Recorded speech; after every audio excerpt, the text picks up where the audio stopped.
especial de hace 5 años de recuerdo. Mi misión es sencillamente saludar en nombre del Ateneo, daros la bienvenida. Veréis en pantalla que es el cartel de este acto, el cartel del informe de la Comisión Ciudadana y todos los actos que hemos hecho en el Ateneo recordando lo que pasó en las residencias.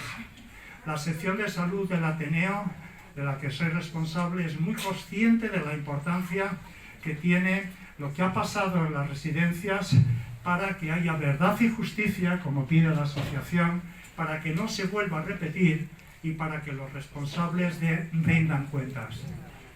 Yo tuve el privilegio de, en la época de la COVID, ser el portavoz de Sanidad del Partido Socialista en la Asamblea de Madrid. Fui testigo impotente de una presidenta que aprovechó la pandemia para crear su propio personaje, sin importarle nada ni nadie.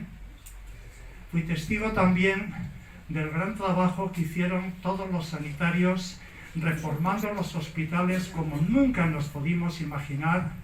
Madrid debe tener unas 12.000 camas. Hubo un tiempo en el que hubo más de 15.000 personas hospitalizadas. Madrid no llega a tener 500 camas de intensivos. Hubo 1.500 personas en intensivos en los gimnasios y demás. Esto fue posible por el esfuerzo del personal de los centros y merecen nuestro reconocimiento. Muchos de ellos fallecieron también. Yo perdí una entrañable amiga que nos ayudaba en todo lo que tenía que ver con cáncer de colon. Entonces, como podéis imaginar, cuando salimos de la pandemia y pasó lo que pasó, el Ateneo no podía menos en su sección de salud. Esta casa, que es histórica, luego si pasáis por el pasillo veréis, esta casa tiene 200 años, que ha sido una luminaria en la historia de España, de democracia, de libertad. Bueno, no podía menos de atender a esto. Y me alegra muchísimo que la asociación haya querido recordar estos 5 años pasados también con nosotros. Y paso a presentar a las personas que intervienen hoy. En primer lugar, en el centro, al lado del micrófono portátil, está Maite, que es Maite Rodríguez, que es la representante en esta mesa de la asociación Verdad y Justicia 7291. Luego, a mi lado, aquí, está Vicky Zunzunegui. La doctora Vicky Zunzunegui le voy a decir el título que yo más aprecio, es profesora honoraria del Departamento de Salud Internacional de la Escuela Nacional de Sanidad. Pero lo que más honra su trayectoria es una distinguida carrera docente de profesora catedrática de Medicina Social y Prevención en la Universidad de Montreal, también en Berkeley, también en la Escuela Andaluza de Salud Pública. Tiene, he visto su currículum, 43 páginas de publicaciones. Estamos mal de tiempo, pero es bueno saber. Y sobre todo, ella ha sido una de las voces técnicas expertas que da solidez científica a lo que vosotros sabéis de experiencia propia, que aquí hubo un acto de crueldad inmensa y de falta de humanidad. Vicky le ha puesto datos a eso, lo ha publicado en las revistas científicas más reputadas y por eso le estamos muy agradecidos. Luego,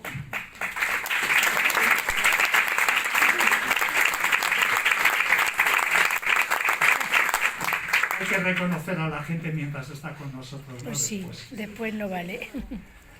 Luego, al lado de Vicky está José Antonio Martín Pallín, que casi no debería decir nada de él porque todo el mundo le conoce. ¿Bien?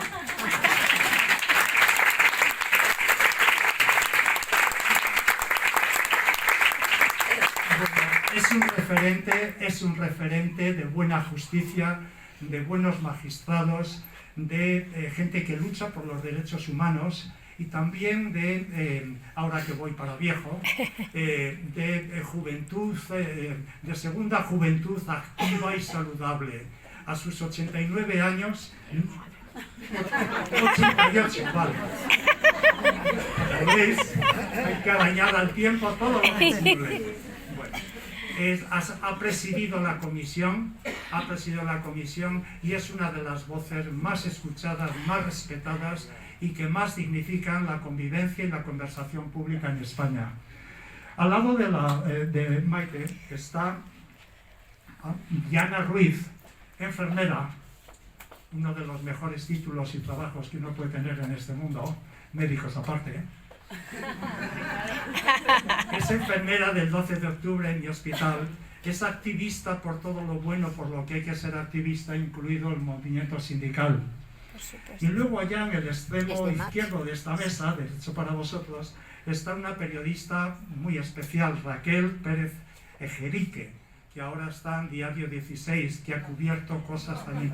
No, en diario.es. En diario.es. Madre. Perdón. Puedes luego tomarte un momento para publicidad. Bien, es el periódico en el que trabaja, no lo diré para no volver a equivocarme. Es uno de los referentes de la buena prensa que el país necesita en estos tiempos de desinformación. Y ya tiene una trayectoria conocidísima en múltiples medios. Gracias a todos por estar aquí, por venir, a vosotros, por seguir peleando por estas causas. Y sin más, le paso la palabra a Maite, que es la moderadora de este acto, la que organizará quién habla, cuánto habla, y luego las palabras en las que esperamos podáis participar nosotros. Muchas gracias. Intento acercarme lo más posible. Ya está. Hola, buenas tardes. Pues buenas tardes a todas, todos y todes. Queremos antes que nada daros las gracias desde la Asociación 7291 Verdad y Justicia, en primer lugar a los responsables del Ateneo, por una vez más brindarnos este lugar plural, este lugar referente y este lugar seguro donde podemos tener este encuentro.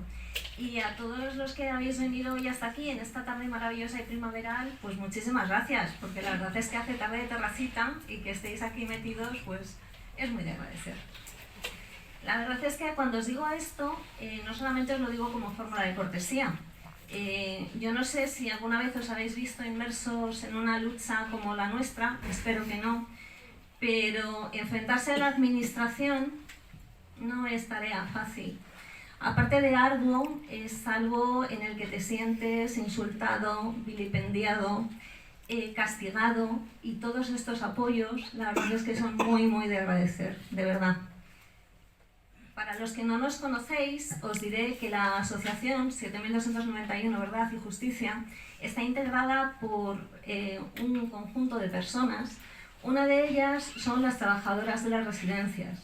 Son esas mujeres que, a pesar de pertenecer a un estrato laboral totalmente feminizado, que sabemos que es lo mismo que precarizado, están ahí dejándose la piel todos los días con su profesionalidad, con su cariño, con su esmero, cuidando de las personas mayores.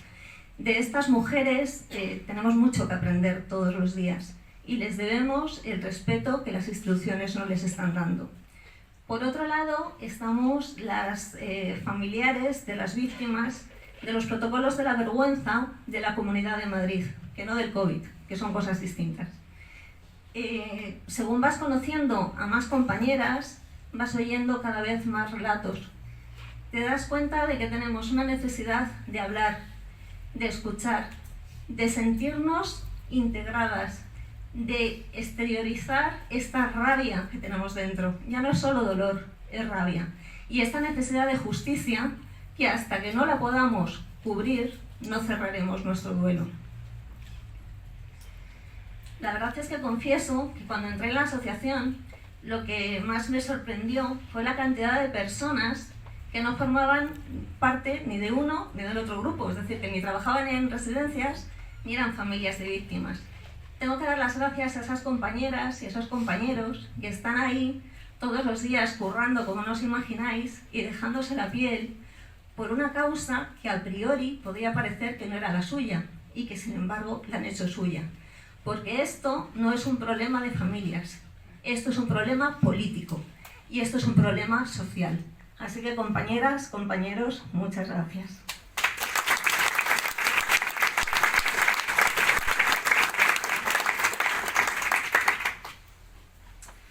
Bueno, pero desde aquí no solamente quiero dar las gracias a estas personas, sino a otras muchas que efectivamente hicieron la causa suya. Hablo de un Juanjo Castro que ha hecho con su profesionalidad y con su empatía un documental que ha llevado a prácticamente todos los hogares españoles la realidad de lo que pasó.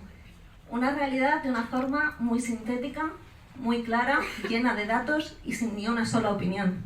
Por eso al documental de Juanjo Castro no se le puede poner ni una coma, porque es lo que pasó, con testimonios que no tuvieron lugar en otros espacios y de una forma, pues como os digo, súper profesional. También quiero dar las gracias desde aquí a Manuel Rico. Manuel Rico tiene una paciencia infinita con nosotras, nos ayuda siempre y bueno, es un poco nuestro ángel de la guarda. Alberto Reyero, que tiró de la manta, que ser político no siempre es fácil, pero tener las narices de decir esto no se puede consentir y decirlo es muy meritorio. Ni que decir tiene que a los integrantes de la comisión, la Comisión Ciudadana por la Verdad, porque gracias a ellos se pudo concluir esa comisión que se cerró en la Asamblea de Madrid, que se cerró de forma precipitada y bueno, ya sabemos por qué motivo. Igual saber la verdad y pedir justicia no estaba dentro de los planes de la señora Ayuso. También a los partidos políticos que nos están apoyando, gracias, porque nos estáis brindando vuestro espacio y vuestra voz. Y sin vosotros y sin vosotras, nuestra lucha no tendría el eco que ha tenido. Y también gracias a los periodistas, a esa casta de periodistas valientes que no se quedan agazapados ante los insultos, ante las amenazas y que siguen trabajando con muchísima profesionalidad para que todo esto salga adelante. Hoy, gracias a la lucha de muchas personas, la sociedad conoce la verdad, pero aún hoy las instituciones no han hecho su trabajo. Todavía no se han hecho eco de ellas. Y desde luego no hemos logrado ni justicia ni reparación. Por ello, estamos satisfechas de haber avanzado en medio de tantas dificultades, pero para poder llegar hasta el final necesitamos que cada vez más personas se incluyan en esta lucha decisiva, porque lo que queremos es tener una sociedad mejor, y eso lo conseguiremos con todo vuestro apoyo. Desde la asociación, la verdad es que no hemos sido unas cracks poniendo nombre a la asociación. La asociación lo único que busca es verdad y justicia. Punto. Aquí no hay más intereses creados. Queremos que se siga investigando a nivel institucional lo que pasó en las residencias de la Comunidad de Madrid, porque esto no es extrapolable a todos los casos de las muertes del COVID. En la Comunidad de Madrid tuvimos unos protocolos de la vergüenza que se aplicaron y que fueron los responsables de la muerte de 7.291 personas. Queremos que se reabra la comisión de la Asamblea de Madrid y, ¿por qué no?, que se abra también en el Congreso de los Diputados. Tenemos que llegar hasta las más altas consecuencias. Voy directa al grano porque hemos perdido tiempo. No quiero tomar mucho tiempo porque os voy a presentar datos. Y estos datos son facilitados por instituciones oficiales como el Instituto Nacional de Estadística y el portal de transparencia de la Comunidad de Madrid. Lo único que hemos hecho ha sido hacer gráficos con ellos. Tampoco lo que os presento no es resultado de grandes manipulaciones estadísticas. Son datos que tenemos todavía que interpretar porque son realmente duros y me plantean todavía preguntas después de tantos años de trabajar con ellos. Lo primero que os quiero decir es que lo que pasó en Madrid no pasó en ningún otro sitio. No es ni parecido. Entonces, estos son datos, como os digo, que vienen de la base de datos que nos dio el portal de transparencia. 9.470 fallecidos, que los tenemos por residencia.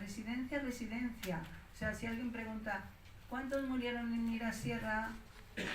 ¿Cuántos murieron de COVID? ¿Cuántos murieron en el hospital? Todo eso lo tenemos residencia por residencia. No se puede mentir sobre esto. Escrito por Martínez Peromingo en una revista americana de geriatría, 21,5%, esto es una cifra que él dio porque él tenía la ocupación de las residencias en ese momento, 21,5% murieron en marzo y abril. La cifra que nosotros hemos manejado es 20%, porque hemos dividido por el número de plazas, porque no tenemos la ocupación. 7.291 fallecieron sin atención hospitalaria. Fallecieron en la residencia. El resto falleció en el hospital. Bien, de COVID en Madrid, en las residencias, murieron el 11%. Y diréis, bueno, del 11% que murió de COVID al 20% que murió en total, es enorme la diferencia. Es enorme porque en las residencias tenían una atención sanitaria muy deficitaria. Las trabajadoras estuvieron enfermas. En muchas residencias tuvieron 40% de baja. Todo esto, los datos están en las residencias, pero no tenemos acceso a ellos. Como veis, las otras barras, no voy a leerlo, pero las otras barras son mucho más pequeñas. La siguiente es Castilla-La Mancha. Y en muchas comunidades las cosas se hicieron bastante bien. Y sería muy útil aprender lo que se hizo en Galicia, en Canarias, en Baleares. Fijaos el descontrol que hubo. Esto fue también específico de aquí de Madrid.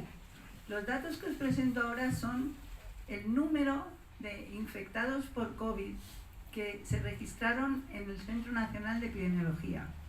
Estos datos me los he bajado directamente de ahí, de esa información que es pública. Bueno, pues si veis en Madrid cómo sube la curva. El 13 de febrero en Madrid ya teníamos 100 casos registrados por el Centro Nacional de Epidemiología. Yo no me explico cómo aquí no había pasado nada todavía. 100 casos se considera como un punto muy burdo, pero que sirve para saber que una epidemia está descontrolada. En Cataluña ese punto ocurrió 10 días después. 10 días en una epidemia de estas características es una eternidad de tiempo perdido. Las otras comunidades están mucho más lejos. En Canarias, donde se detectó el primer caso de COVID en España, como hicieron las cosas bastante bien, no se declaró la epidemia. Los 100 casos llegaron ya cuando estábamos en marzo. Otra cuestión que os quiero comentar. ¿Cómo estaban las residencias antes de la pandemia? Hay que hablar mucho de antes, porque es que ahora estamos peor que antes. Pues entonces, el punto de referencia es que después de 5 años, después de la COVID, estemos al menos como estábamos antes de la COVID. Así estamos, ¿eh? Bueno, pues el sistema se caracteriza porque el 92% de las residencias son privadas. Es una situación, perdonad, 12%, es que las plazas, 12% de plazas son privadas. 12% de plazas son privadas. El 5% de las residencias son públicas. Perdón, 12% son públicas y 5% de las residencias son públicas. Esta es una cuestión que está ahí, no la podemos cambiar, no podemos hacer que las residencias de repente sean públicas. Podemos pensar que se podría trabajar con una colaboración público-privada en condiciones, con un sistema de inspección muy serio, muy serio, con indicadores de calidad públicos. Nada de eso existe. Bueno, os hablo de la colaboración público-privada porque también con estos datos demostramos que la mortalidad en las residencias de colaboración público-privada fue 3 veces superior a las de las residencias públicas, teniendo en cuenta que las públicas son mucho más grandes, o sea, eliminando ese factor de que las residencias públicas son mucho más grandes, y vemos que la colaboración público-privada no pudo responder a esta crisis. La conclusión de esto es que las residencias con colaboración público-privada fueron incapaces de controlar las infecciones y proteger a los residentes durante una emergencia de salud pública, y la mortalidad aumentó con el número de plazas. Esto es bastante claro, que en una residencia muy grande es todo mucho más difícil de controlar y el virus se expande mucho más rápido y finalmente es muy incontrolable. Esto todo estaba listo antes de la pandemia, solo faltaba que entrara el virus aquí. Ahora voy a mostrar la evidencia que tenemos, las pruebas que tenemos de la restricción de hospitalizaciones. Aproximadamente 120, 110 en el invierno, derivaciones al día de la residencia al hospital, en condiciones de un invierno normal. Bueno, pues al día 6 de marzo, del día 6 al día 7, hay una caída drástica de las residencias. El 6 de marzo, los hospitales de Madrid todavía estaban muy vacíos. O sea, la decisión se tomó el 6 de marzo. Después duró hasta el 1 de abril. Y a partir de esa fecha se empieza a hospitalizar. Acordaos de estas fechas. Cuando peor estaba la pandemia, se deja de hospitalizar a las personas que viven en residencias. Y después se empieza a hospitalizar y de repente hay un pico que empezamos a entender ahora, porque fue el 10 de abril, 11 de abril, que fue cuando los geriatras dijeron, no vamos a hacer más esto. Luego volveré a ello. Y bien, después bajaron las hospitalizaciones porque bajaron las infecciones. La siguiente que os voy a presentar es la curva de fallecidos en la población mayor de 65 en Madrid, que son casi todos los que fallecieron, y la curva de fallecidos en residencias. Sabéis que en residencias hay como un 3,5% de personas mayores de 65, pero sabemos que en las residencias el virus se expandía muy rápidamente. Pero nadie puede esperar lo que os voy a enseñar, porque es realmente impresionante. La curva azul es el número de fallecidos en la Comunidad de Madrid, mayores de 65 años, cada día a día. Entonces veis que el pico ocurre el 2 de abril y fallecen casi 750 personas. ¿Bien? En las residencias, ese mismo día, fijaos, en la curva roja, en la de las residencias, ese mismo día habían fallecido alrededor de 260, pero el pico de fallecidos en residencias se alcanzó una semana más tarde, porque en la residencia la epidemia iba retrasada una semana. Eso pasó en todas partes. Es del tiempo que se tarda en que entren el virus que entraba en aquella época por los trabajadores de la residencia, y el periodo de incubación, aproximadamente 7 días el total de diferencia entre los dos picos. Pero es que fallecieron en el periodo este de pandemia de marzo y abril, el 43% de los fallecidos ocurrieron en personas que vivían en residencias. Realmente era el epicentro, era donde había que enviar los recursos sanitarios. Era la gente que había que proteger. Lo sabíamos por todo, porque eran mayores y porque vivían en lugares cerrados y porque eran dependientes. Bien, ahora, esperad un segundo, que esto requiere una interpretación. La gráfica de la izquierda es el número de defunciones diarias que ocurrieron dentro de la residencia, dentro. La otra es la gráfica de los residentes que fallecieron en el hospital después del traslado. Bueno, la gráfica del número de defunciones en las residencias alcanzó el 2 de abril a 320 defunciones. Estáis viendo el eje Y, 320. En la otra gráfica, el máximo, que fue aproximadamente el 10 de abril, fue 86. de 80. No se traslladaron los pacientes, murieron en las residencias. No solo eso, sino que las residencias sin personal de atención y con el virus circulando por todas partes, os imagináis mucha gente que no se puede mantener cerrada, y además era terrible. Es que no quiero incidir en esto, pero es realmente terrible. No podían protegerse de ninguna manera.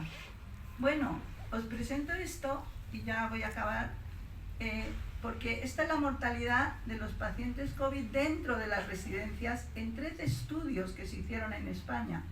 Y generalmente está por el 15%, del 15 al 20% de los pacientes que quedaron en la residencia sin trasladarse en todas las comunidades autónomas, excepto en Madrid, fallecieron en la residencia.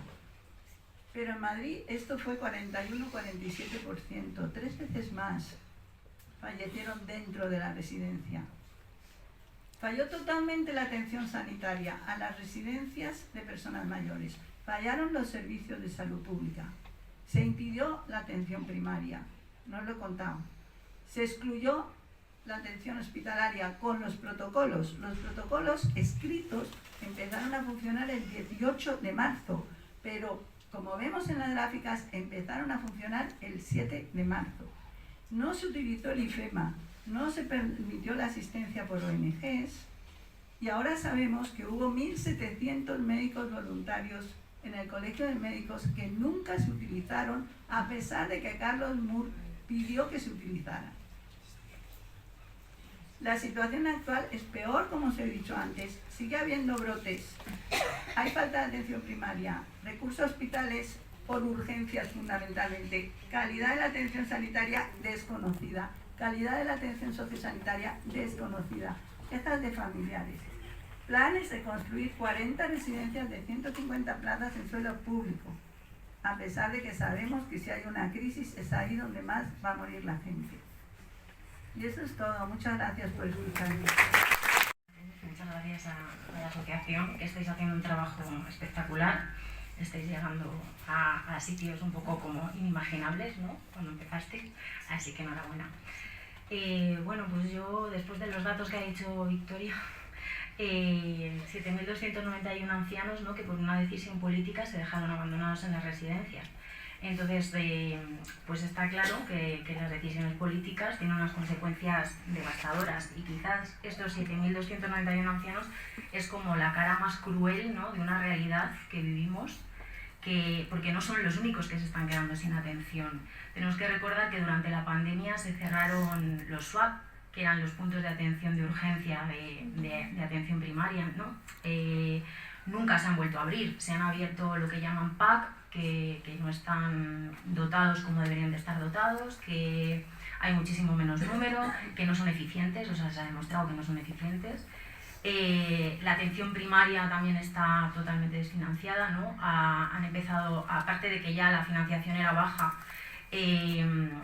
parte de los recursos se están destinando a la atención hospitalaria en lugar de la atención primaria, cuando se sabe perfectamente que cuando se da mayor valor a la atención primaria, ¿no?, te ahorras mucho dinero en otros escalones de la sanidad, ¿no? Ya no os digo nada con la falta de pediatras que hay, que si hablamos de los más de 300.000 niños en Madrid que no tienen pediatra, cuando también se sabe que el hecho de que los niños tengan pediatras, ¿no?, pues es fundamental para tener un seguimiento desde que son pequeñitos hasta que muchos pacientes en la atención primaria, ya hablamos de adultos, se han perdido en el sistema porque los médicos se han jubilado y no tienen reemplazo, con lo cual se quedan como ahí sin médico, cada vez te ve un médico de familia, con lo cual el seguimiento, la atención a pacientes crónicos es pésima, mucho peor que antes de la pandemia. Luego nos vamos a la parte hospitalaria, que nos encontramos con urgencias saturadas, colapsadas, porque eso, los PAC no funcionan, no te dan cita en atención primaria, con lo cual, ¿dónde vas? Al hospital, ¿no? Y en el hospital te encuentras que el personal está saturado, que no hay sitio donde meter a los pacientes, las camas, que el personal lleva días sin librar porque las condiciones han empeorado también a nivel de profesionales. Entonces, bueno, existe un claro desfinanciamiento de la sanidad pública, ¿no?, en favor a la sanidad privada. Ya hace años se decía que de cada 2 euros que se invierte en sanidad pública, 1 va directamente a la privada. Entonces, pues bueno, eso me parece que es realmente alarmante. Parece que vivimos en un sistema en el que cuando no hay una empresa que gana dinero, pues decimos que es algo insostenible. Entonces, pues la sanidad pública, bajo esos parámetros, es insostenible, porque la sanidad pública da muchos beneficios, pero precisamente no son económicos los beneficios que da, ¿no? Entonces nos encontramos también con que hace años intentaron privatizar de golpe, todos nos suena la marea blanca, se intentaron privatizar de golpe 7 hospitales, y parece que ahí racionamos la población y los trabajadores y cambiaron de estrategia. O sea, realmente lo que hicieron fue cambiar de estrategia. Dijeron, no podemos atacar tan directamente porque la gente parece que se entera, ¿no? Y entonces lo que están haciendo es privatizar servicios poco a poco, aparte de, obviamente, de deteriorar la sanidad pública, están privatizando servicios poco a poco, ¿no? Y entonces aquí me voy a permitir el lujo de dejaros un poco la chapa con mi hospital, porque me lo como todos los días. El Hospital 12 de Octubre, no sé si sabéis que recientemente hemos tenido un traslado del Hospital Viejo al Hospital Nuevo, un hospital financiado por la Comunidad Económica Europea, que se inauguró hace más de un año, pero que realmente nos trasladamos hace unos meses, en octubre. Bueno, pues con ese traspaso de hospital, además de que está pensado pues de aquella manera, que eso ya serían otras cosas para hablar, se ha aprovechado para privatizar ciertos servicios. Nosotros teníamos ya privatizada la lencería, como la mayoría de los hospitales públicos de Madrid. Eso da problemas. Parece que cuando hablamos de un hospital que sea público, con que tengas los estamentos médicos o asistenciales, ya está. No. O sea, un hospital, cuando entras por la puerta, desde que entras por la puerta hasta que sales, es fundamental cualquier servicio, desde los administrativos a la limpieza, a todos. Entonces, parece que eso, que cuando privatizan esas partes, no pasa nada y la gente ni se queja o no se entera. Bueno, pues la lencería está privatizada en casi todos los hospitales. Eso significa que muchas veces no haya ropa de cama, no haya toallas. Nosotros hemos vivido situaciones el 12 de octubre que las compañeras de CAES han tenido que decir a los familiares, tráete una toalla de casa. Estamos hablando de un hospital de Madrid, o sea, algo como que te estalla la cabeza. Mantenimiento, tenemos partes de mantenimiento también privatizada desde hace años. Ahora han aprovechado para privatizar más, hacer más grande esa parte de la privatización. El almacén, todos los suministros también los lleva una empresa privada, con lo cual también tenemos problemas porque hay que hacer una especie de recorrido, ¿no?, burocrático mucho más allá del que se hacía antes, y bueno, pues hay a veces que a lo mejor hay ciertas cosas que están más caras de lo que la empresa cree que debería de estar y entonces pues espera a hacer el pedido. Así de simple. Volvemos a lo mismo, un hospital de Madrid de primera categoría, ¿no? Y luego la joya de la corona, que es que han privatizado la esterilización. Y además yo, que estoy en el servicio de quirófano, pues lo sufro todos los días, a pesar de que nuestra consejera diga que los trabajadores nos inventamos las cosas y que hacemos Photoshop o no sé, que con las fotos ahí están y tenemos pruebas de que efectivamente las cajas no suben como nos deberían de subir. Cuando hablamos de cajas hablo del instrumental que necesitamos para realizar una intervención quirúrgica. Muchas veces intervenciones quirúrgicas urgentes, que abres la caja para coger, vamos a ponerlo fácil para que todo el mundo entienda, una pinza y la pinza no está. Y es así, o sea, eso nos pasa. No es una cuestión, hay gente que nos dice, no, pero estáis alarmando a la población. Bueno, primero creo que está en una situación como para que nos alarmemos todos. A colación con esto de la atención primaria, ¿no? Yo la decía a Maite el otro día, digo, hombre, lo que está claro es que la salud no da dinero, lo que da dinero es la enfermedad. Entonces, nos quieren enfermos. Claro.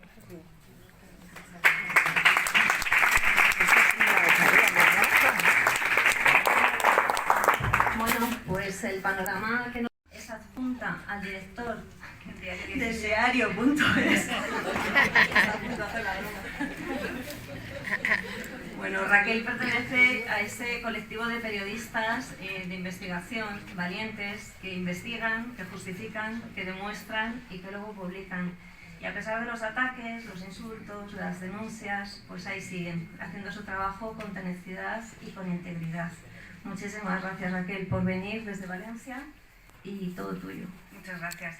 Bueno, muchas gracias por pensar que puedo aportar algo en esta tarde y a vosotros, ¿no?, que lo sabéis ya todo y lo habéis vivido y sufrido casi todo.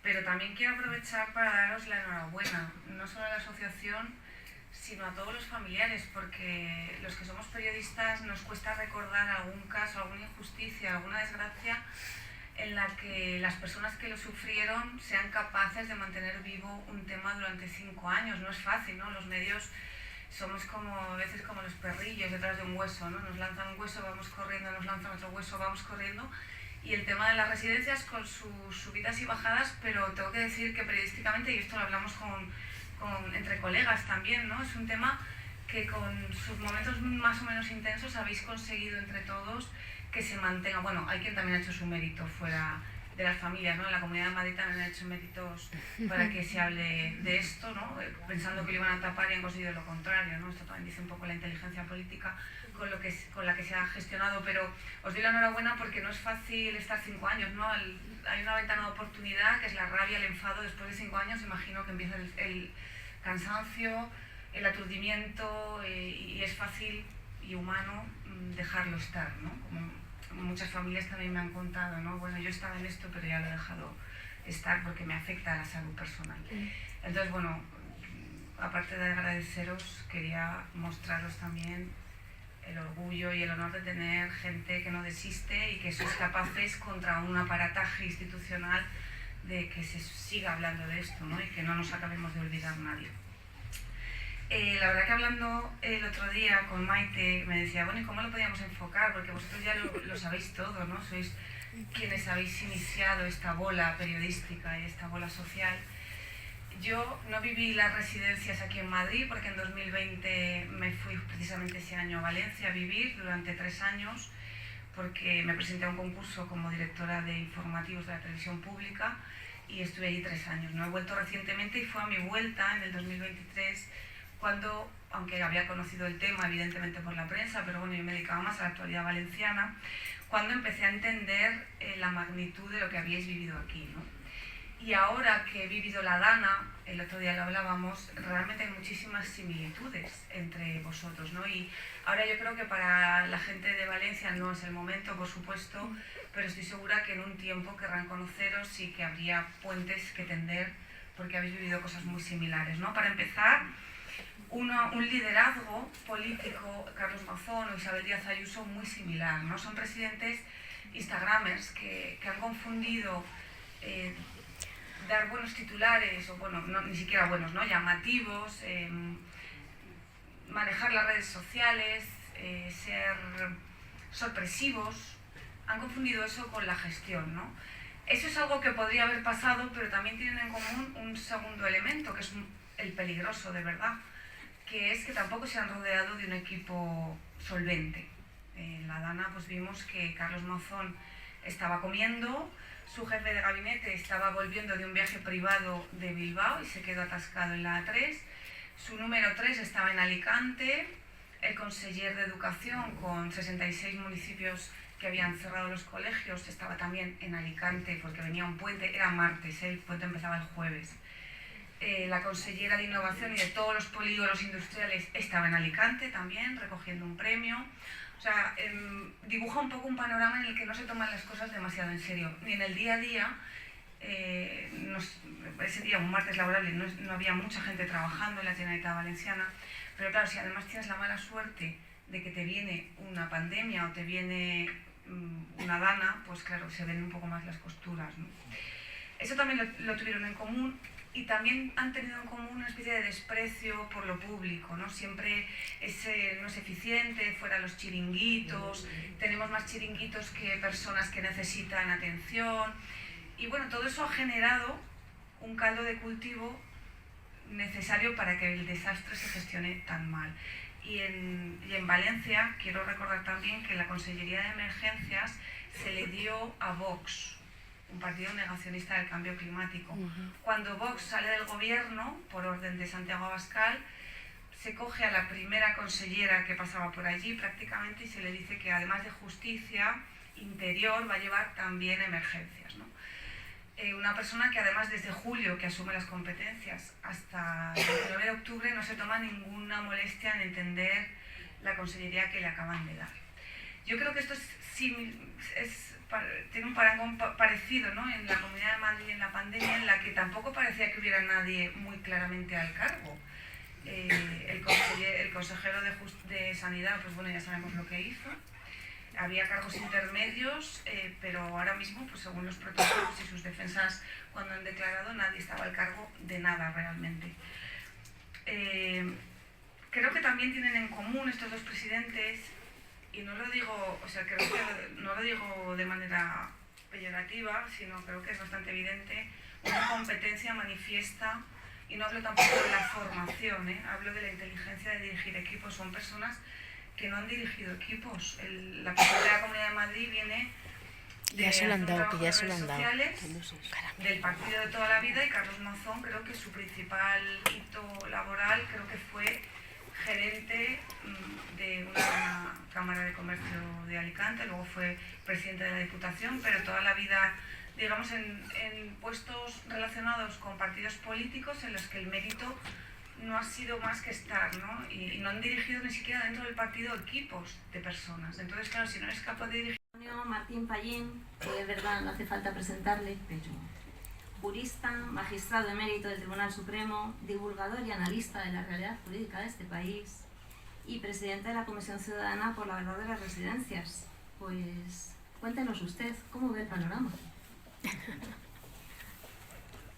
Muy buenas tardes, muchas gracias por la invitación. La verdad que cuando me ofrecieron la presidencia de esta Comisión Ciudadana, que me parece que fue una iniciativa muy acertada, sobre todo ante el corte radical en la comisión, que en un país democrático debe hacerse cargo de ella, que es una comisión parlamentaria. Se cortó como se cortó.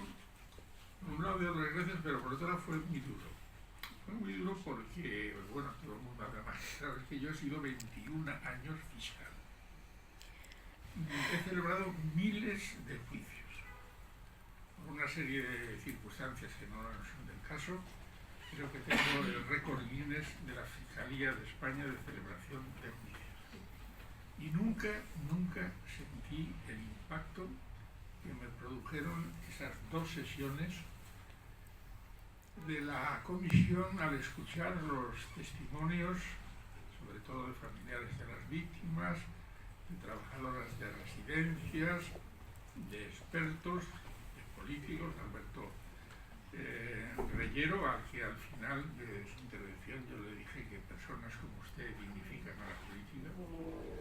Y después de toda esa impresión, pues en donde le dimos la oportunidad a la presidenta de la Comunidad de Madrid y a todos los cargos que se habían hecho responsables de hacer frente a esta situación, les dimos la oportunidad de venir y que expusiesen sus objeciones y sus teorías, por supuesto.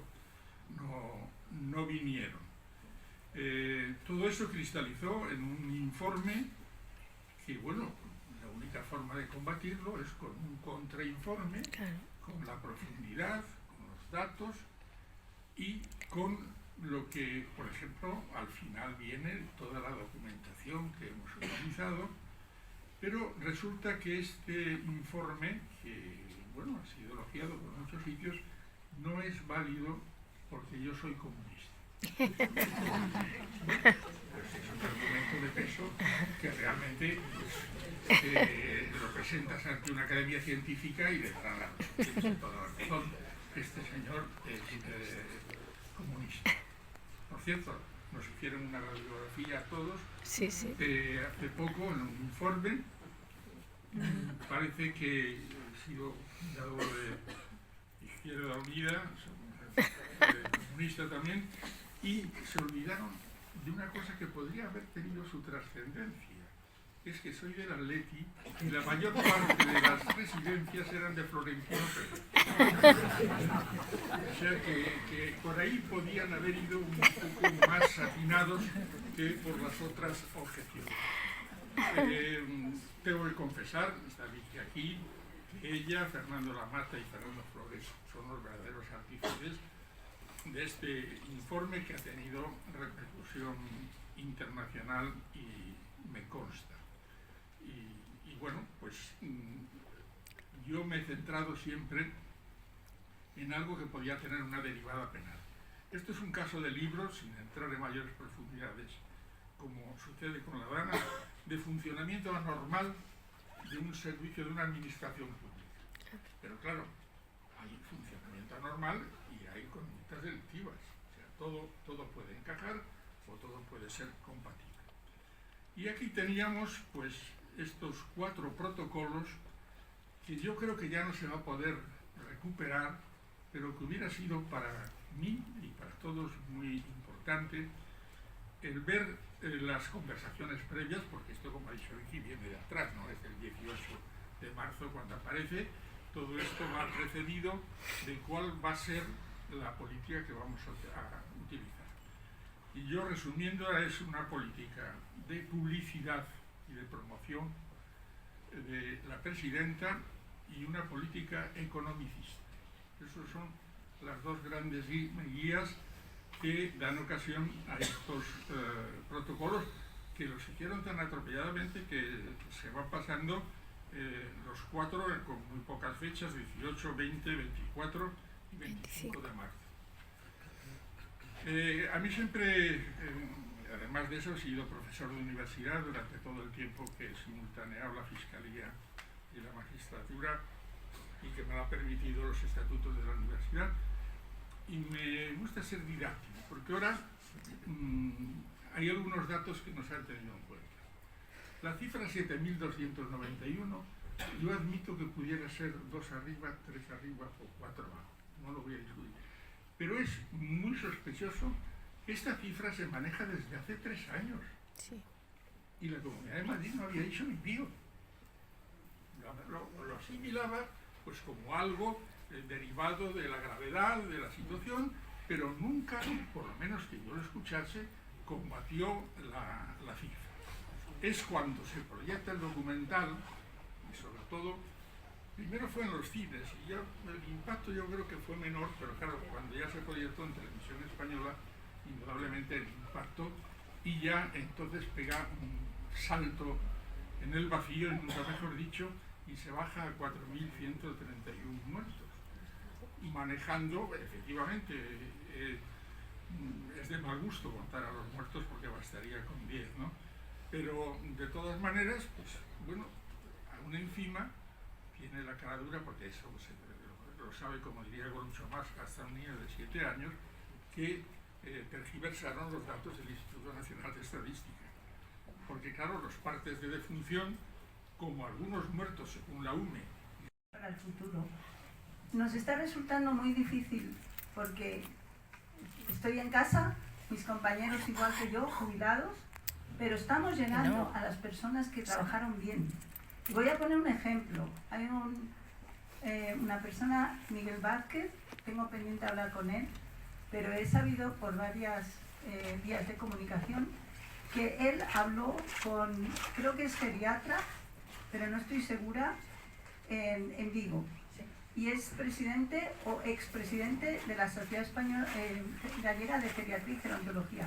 Y él habló con el gobierno a primeros de marzo o finales de febrero y dijo que él no era epidemiólogo, pero que había sentido común, que no se podía simplemente encerrar a los mayores infectados en las residencias y dejarles abandonados, que había que sacar de las residencias a todos aquellos que tuvieran algún síntoma, cuando todavía no se sabía en esta época que se transmitía de forma sintomática, y el gobierno de Galicia le hizo caso y puso 3 grandes residencias antiguas a su disposición y los trataron allí, y en Galicia murió muy pocos residentes, muy pocos.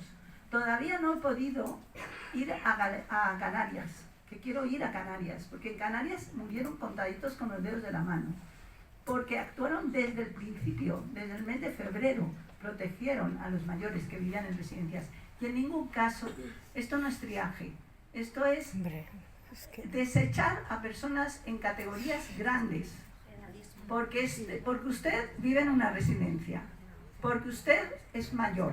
Esto no es triaje, y no estamos en ningún momento hablando de triajes para recibir cuidados médicos más o menos intensivos dentro de un hospital. Estamos hablando de exclusión de la atención hospitalaria, sin ver al paciente. Sí, señor. Aparte del científico, que es el seguro privado. Claro. Si tenías seguro privado, triaje o no triaje, te ibas a una cama de un hospital privado. Y había camas en los hospitales privados. Se hizo un mando único porque había 14 hospitales privados y no sé cuántos públicos. Era un lío, y en eso tenía razón la comunidad, reunir a los 27 o a los 30. Se seleccionó a uno por los privados y a otro por los públicos. Adivinen quién fue por los privados. ¿Les suena un tal Quirón? Sí, no suena nada. Sí, esos eran los que fueron elegidos. Y otro dato más, este lo facilitó Fernando Lamata. De los derivados a las residencias, según los datos de la comunidad, el 65% se salvó. Sí, señor. Proyectada esa cifra, se podían haber aproximadamente salvado, no es matemática pura, unas 4.000 personas. Aquí hubo una verdadera crueldad económica porque las residencias privadas costaban, había que pagarlas. Le costaba a la Comunidad de Madrid pagar una residencia privada en las dos versiones, habitación o UCI, o gastarse 300 millones en el Zendal. Muy bien, gracias.